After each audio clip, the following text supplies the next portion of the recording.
Merci, honorable président, pour l'octroi de la parole. Honorable président, honorable membre du bureau, chers collègues, l'ancien président de la République, Joseph Kabila, a récemment présenté 12 propositions censées permettre une sortie des crises. Mais à y regarder de près, son approche me paraît incomplète, voire confuse. À qui sont destinées ces recommandations? Est-ce à lui-même? Est-ce à Corneille Nangaa? Ou il s'adresse au régime en place? Honorable président, l'ancien chef de l'État déclare, je vais le paraphraser: je lance un appel à tous les Congolais qui adhèrent sans réserve au pacte républicain de Sun City et tiennent au respect de la Constitution du 18 février 2006 de s'unir autour de ces objectifs. Chers collègues, cela soulève des questions de fond auxquelles j'invite M. Marley Vouvou, qui semble adhérer sans recul à la démarche du président de la République honoraire, à répondre afin d'éclairer l'opinion publique. La première question: cette démarche ne constitue-t-elle pas en réalité une rupture du pacte de Sun City que Joseph Kabila prétend pourtant défendre? La deuxième question: n'est-ce pas une violation de la Constitution, dans la mesure où JKK s'arroge des attributions qui ne relèvent plus de son statut ou qui relèvent des institutions républicaines légalement établies?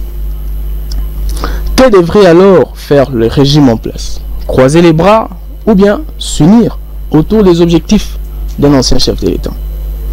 J'ai dit, honorable président.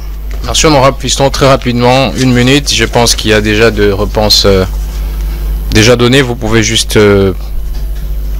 profiter pour conclure parce que nous sommes à la fin. Merci, monsieur le président. Pour répondre vite sur le pacte républicain, ce pacte a été déjà rompu sous Kabila et sous Tshisekedi.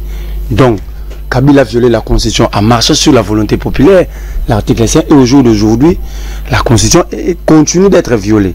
Donc, ce pacte a déjà perdu tout son sens dès lors que Kabila et Tshisekedi, de la même manière, ils avaient accepté d'aller en deal contre ces pactes républicains, et que ces pactes continuent d'être violés. Je vous prends un cas pour citer. Est-ce que il est demandé au président de la République constitutionnellement de nommer les juges à la Cour constitutionnelle?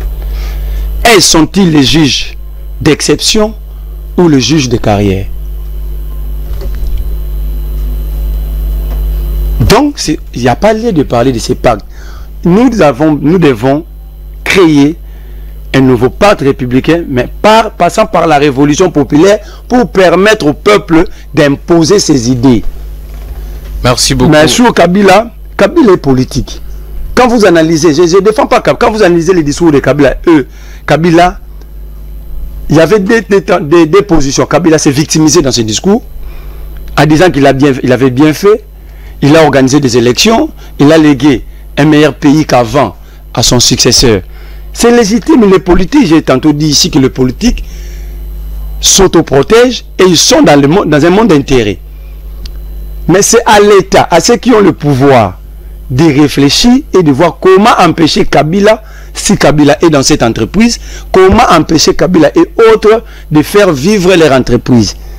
Alors demandez à Kabila de mettre fin facilement. Ces rapports de force en politique existent. Kabila ne mettra pas fin parce que vous le demandez. Il faut établir ces rapports de force, soit sur le terrain militaire, soit sur le terrain diplomatique.